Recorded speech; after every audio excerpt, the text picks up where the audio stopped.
Hey, what's up everyone? This is Silver Slayer. Welcome back for another video. Don't miss the boat on silver. That is today's video topic. Before we start, make sure to smash that like button and subscribe if you already haven't. So, I turn 27 tomorrow, which is a huge deal. Actually, it's not really a big deal, but I am getting older.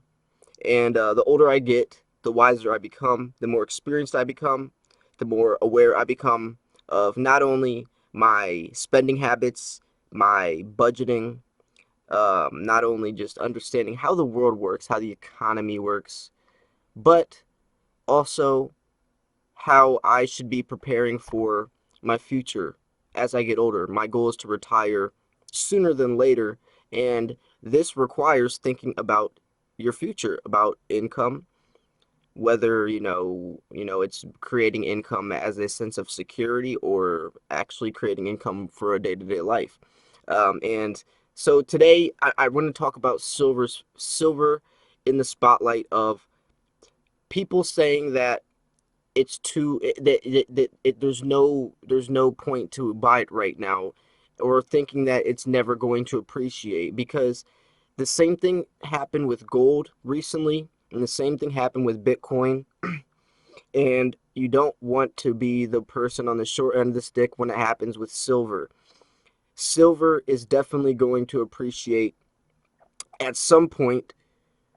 The signs are obvious. I've made several videos on this. The signs are obvious. It's just a matter of when and what is going to be that specific thing that just pushes it over to get the ball rolling.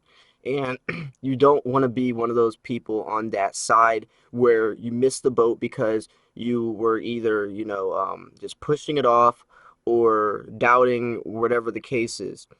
That would be a terrible feeling, especially if you are in precious metals and you understand this as well.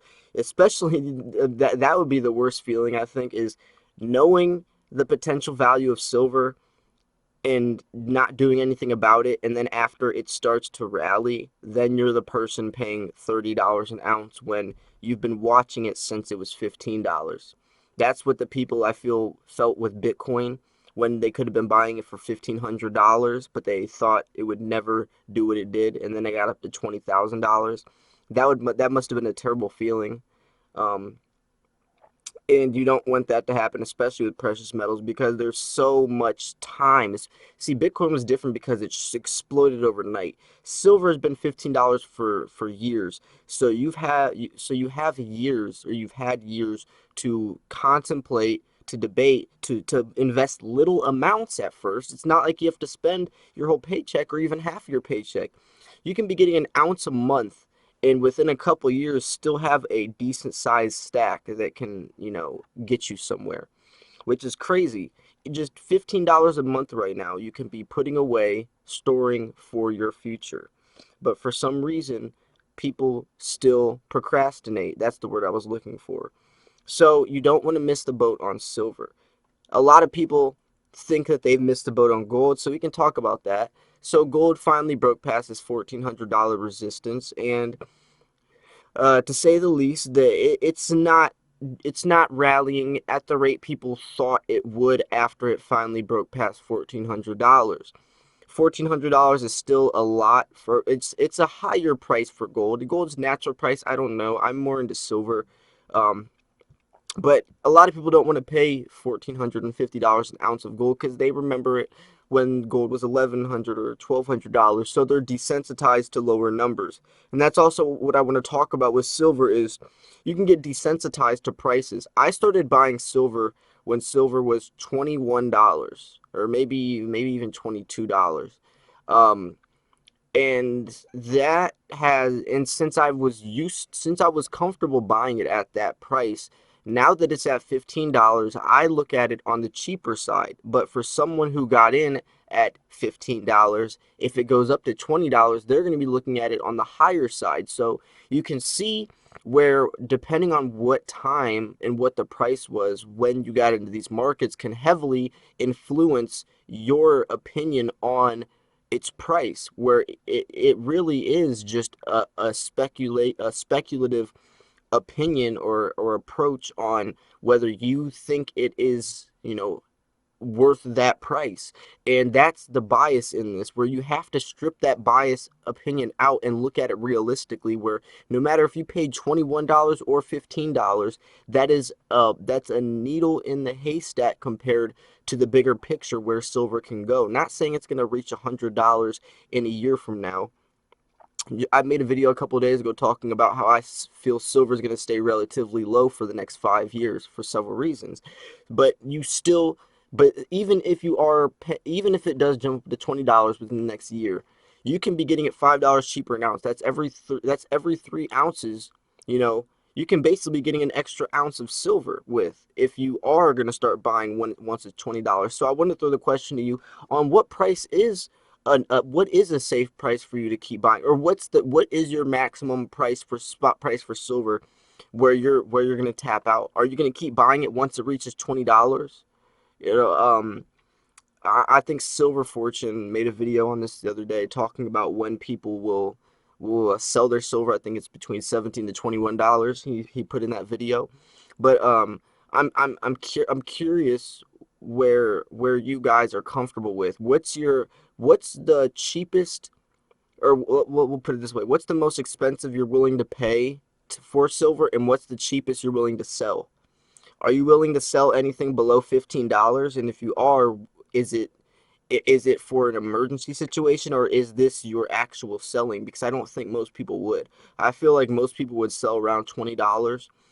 For me, I wouldn't even sell at that because I'm holding on. I'm a long haul stacker. I guess that also depends. It depends if you're short or a long term stacker. Quick flippers, they easily can because they don't have that sentimental value, and they're in this for the quick business. It's quick flipping, almost like a day trader on stock market. So it's a different type of approach to the precious metals.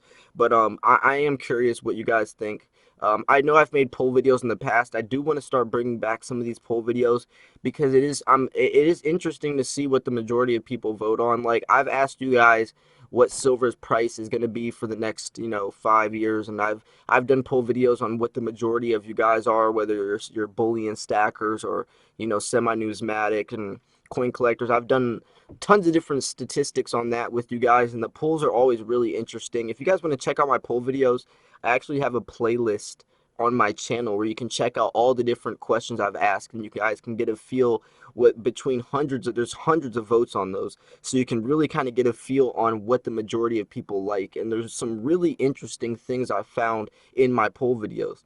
And the coolest part about that is not only do you get to see the stats, I also ask you guys to comment down below why you voted for that. So then you also get the backstory on why most people are, voting for whatever category they chose. So it's really cool. I do want to bring back that little playlist on my channel. I'll think of some new questions probably tonight to cook up, just because I think that is really beneficial to kind of get a pulse on the market and what direction people are feeling. But right now, I definitely think that silver isn't going to stay cheap forever, and I don't want you to miss the boat on it. You don't want to be one of those people kicking yourself in the butt later on, wishing that you bought at the prices that have been so easily, so readily available for so long. That would be a terrible feeling. Try to take advantage of them. I'm not saying that silver is going to shoot up overnight or in the next, couple months. You do have time. You don't need to be spending your entire paycheck panic buying silver, hoping or in fear that you're gonna miss the boat on that end. It's more of a, if you are ready or if you're waiting to get into precious metals, the time is now.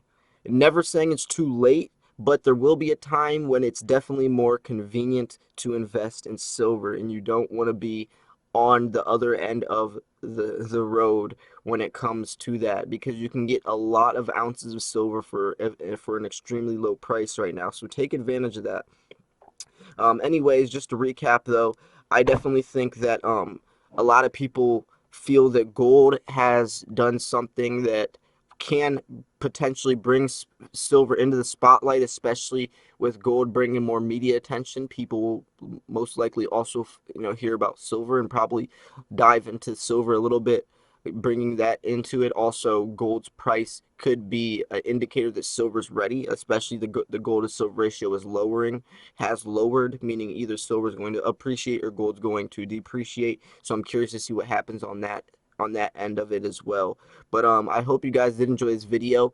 If you did, make sure to smash that like button. Subscribe if you already haven't. I am also curious what you guys think about silver's price. Are you going to be buying when it's still $20, or is that, or are you more on the $15, $16 range of comfortability spending that? Or are you, do you see the bigger picture and you don't think that, any price is too cheap for silver or too pricey for silver because you are in this for the long haul? I'm curious to see what you guys have to say. Thanks for tuning in. This was Silver Slayer. I will see you guys soon. Peace.